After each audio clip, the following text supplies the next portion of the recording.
میں آنکھیں مل رہا تھا اور بار بار غور سے تصویر دیکھ رہا تھا، لیکن آنسوؤں کی وجہ سے ہر بار تصویر دھندلا جاتی تھی۔ مٹی اور پانی نے مل کر دیوار سی بنا رکھی تھی اور اس دیوار میں مختلف سائز اور عمروں کے 5 بچوں کی نعشیں چنی ہوئی تھیں۔ نعشیں مٹی کے ڈھیر میں مٹی کے نقش محسوس ہوتی تھیں اور غور سے دیکھنے سے نظر آتی تھیں۔ یہ بچے کون تھے اور یہ سیلاب میں بہہ کر کہاں سے کہاں پہنچ گئے، میں نہیں جانتا، لیکن یہ نعشیں پاکستان کے اجتماعی ضمیر کا خوفناک نوحہ تھیں، اور یہ نوحہ قوم کا گریبان پکڑ کر بتا رہا تھا کہ قومیں جب بے حس ہو جاتی ہیں تو انہیں بچوں کی نعشیں بھی نہیں جگا سکتی۔ یہ 5 بچے ان 822 لوگوں میں شامل ہیں جو پاکستان کے تازہ ترین سیلابوں اور بارشوں کا نشانہ بن گئے۔ جولائی اور اگست کی بارشوں نے پورے ملک میں تباہی پھیلا دی۔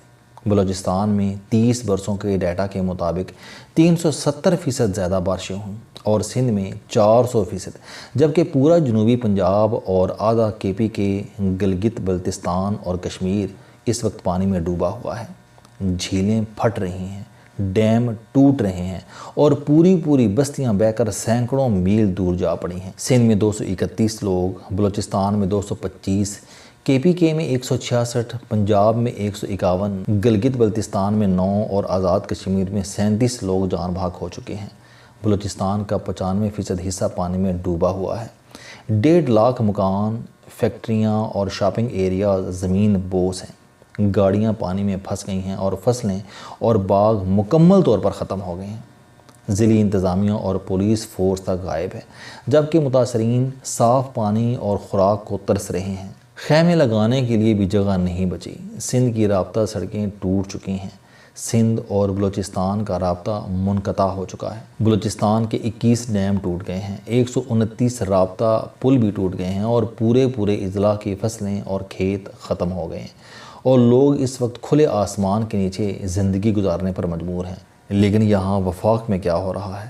عمران خان روز 4 گھنٹے ایکسرسائز کرتے ہیں، نہاتے دھوتے ہیں، قوم سے خطاب فرماتے ہیں، اور اس کے بعد ٹیلی ویژن سکرینیں سیلاب زدگان کو بھلا کر عمران خان کے پیچھے دوڑ پڑتی ہیں، اور پھر حکومت لنگوٹ کس کر جواب دینا شروع کر دیتی ہے۔ پاکستان میں ایمرجنسی کی صورتحال ہے، لیکن ٹیلی ویژن سکرینیں اور اپوزیشن اور حکومت شہباز گل کے ساتھ جنسی زیادتی اور سیشن جج کے خلاف عمران خان کے کلمات کے پیچھے بھاگ رہی ہے۔ یہ ملک کہاں چلا گیا ہے اور یہ کہاں جا رہا ہے؟ کیا کسی کو احساس ہے؟ پاکستان میں سیلاب آج کا ایشو نہیں ہے۔ اس خطے میں 11 لاکھ سال سے ساون کا موسم آ رہا ہے۔ مہا بھارت، پران اور گیتا میں بھی بارشوں اور سیلابوں کی تباہی کا ذکر ہے۔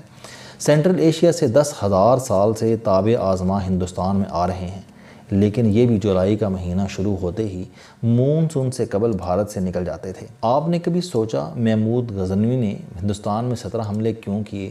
وہ بھی ہر مونسون سے پہلے ہندوستان سے واپس دوڑ جاتا تھا۔ مونسون تاریخ کے ہر دور میں ہندوستان کا سب سے بڑا دفاع رہی۔ اس خطے کی تاریخ ہے کہ یہاں جولائی، اگست اور ستمبر کے دوران کوئی سیاسی، عسکری اور سفارتی مہم کامیاب نہیں ہوئی۔ پاکستان اور بھارت بھی مونسون میں بنے تھے۔ مہاجرین کو اس دوران کیا مصیبتیں جھیلنی پڑیں، تاریخ آج تک اس پر آنسو بہا رہی ہے۔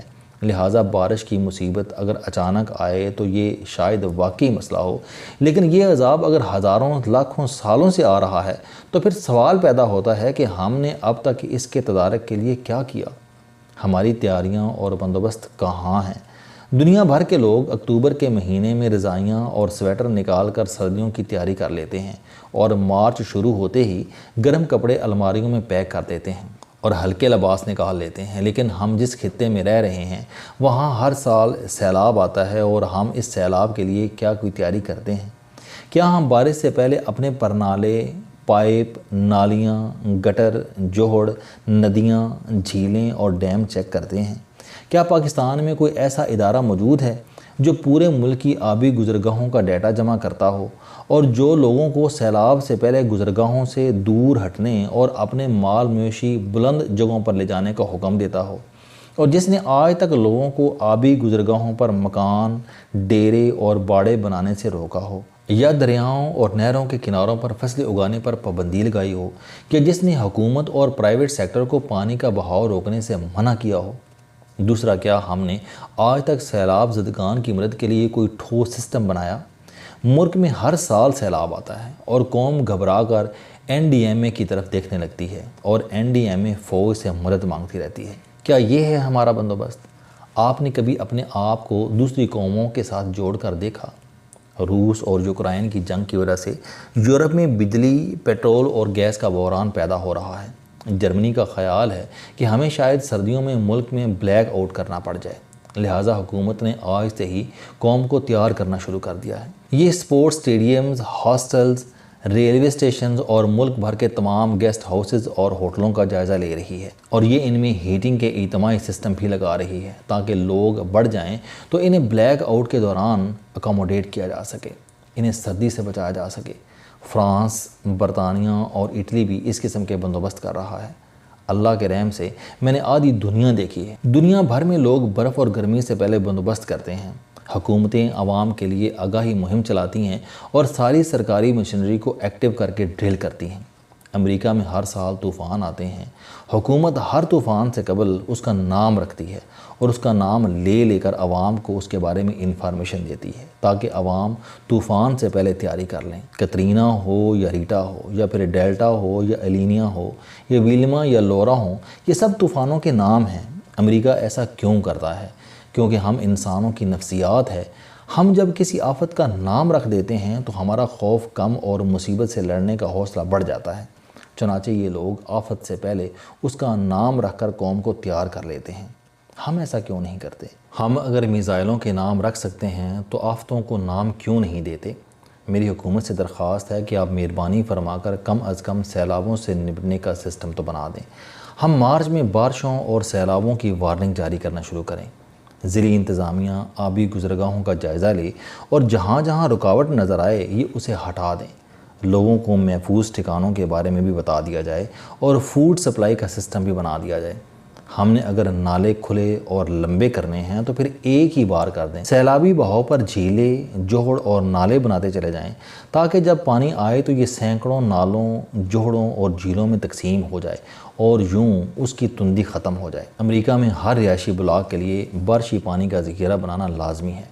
ہندوستان میں بھی ہزاروں سال تک باولیاں اور تالاب بنائے جاتے تھے، ہم آج اسے دوبارہ قانون کیوں نہیں بناتے؟ ہاؤسنگ سوسائٹیوں کے اپنے ڈیمز، جھیلیں اور ذخیرہ گاہیں بھی ہونی چاہیے۔ ان سے زیر زمین پانی کا لیول بھی بڑھے گا، جانوروں اور پودوں کو بھی پانی ملے گا اور ماحول بھی صاف ستھرا ہو جائے گا۔ ہم ہر سال کروڑوں کیوسک پانی ضائع بھی کرتے ہیں۔ یہ پانی بستیاں اور شہر بھی بہا لے جاتے ہیں اور ہم لوگوں کی بحالی اور امداد پر بھی اربوں روپے خرچ کرتے ہیں، اور یہ اخراجات ایک مستقل عمل ہے۔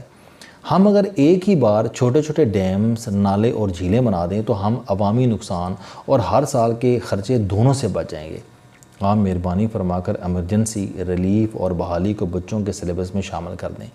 آپ اسے اسکولوں میں لازمی مضمون کی طرح پڑھائیں اور اس میں MA اور PhD بھی کرائیں تاکہ عوام کو بحالی، ریلیف اور ایمرجنسی کا علم ہو سکے۔ یورپ میں 200 سال پہلے سیلاب آئے تھے اور 28 ملکوں نے اپنے اسکولوں میں سوئمنگ کو لازمی قرار دے دیا تھا۔ آج یورپ کا ہر شخص تیرنا جانتا ہے۔ ہندوستان میں بھی 500 سال پہلے تک 50% لوگوں کو تیراکی آتی تھی۔ یہ سلسلہ مغلوں کی حکومت کے بعد بند ہو گیا۔ مغل پہاڑی علاقوں سے آئے تھے، یہ تیراکی نہیں جانتے تھے، چنانچہ انہوں نے اس پر توجہ نہیں دی اور یوں یہ روایت ختم ہو گئی۔ ہم آج یہ کیوں نہیں کر سکتے؟ ہم فلڈ ایریاز میں قصبوں کے لیول پر سرکاری پولز بنوائیں اور تمام اسکولوں کے لیے سوئمنگ لازمی قرار دے دیں۔ بچے مختلف اوقات میں سوئمنگ سیکھیں۔ یہ بچے 2-4 سال بعد تیراکی کی بہت بڑی فورس بن جائیں گے اور یہ اپنی اور اپنے خاندان کے ساتھ دوسروں کی جان بھی بچا لیں گے۔ لیکن افسوس، ہم من حیث القوم، پلاننگ اور عقل دونوں سے محروم ہیں۔ ہم ماتمی قوم بن چکے ہیں اور ہمارے پاس ہر مسئلے کا صرف ایک ہی حل ہوتا ہے: ماتم۔ لیکن سوال یہ ہے کہ ہم آخر یہ ماتم بھی کتنی دیر کر سکیں گے؟ آخر ہمیں کبھی نہ کبھی تو شرم کرنی پڑے گی، مگر وہ وقت کب آئے گا اللہ ہی جانتا ہے۔ السلام علیکم دوستو، علم دوستی چینل بنانے کا مقصد موٹیویشنل اور زندگی بدل دینے والی کہانیاں آپ تک پہنچانا ہے۔ مجھے خوشی ہے کہ آپ احباب کو یہ ویڈیوز بہت پسند آ رہی ہیں۔ کوئی بھی شخص جو مایوسیوں میں گھرا ہو یا کوئی بھی شخص جو اپنی زندگی مثبت انداز سے گزارنا چاہتا ہے، اس کے لیے یہ چینل لائف چینجنگ ثابت ہوگا۔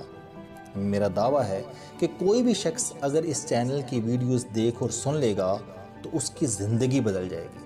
اگر آپ کو یہ چینل پسند آئے تو اسے سبسکرائب کرنا نہ بھولیں تاکہ ہر نئی آنے والی ویڈیو آپ تک پہنچ سکے۔ اس ویڈیو کو دوسروں تک ضرور پہنچائیں کیونکہ یہ صدقہ جاریہ ہے۔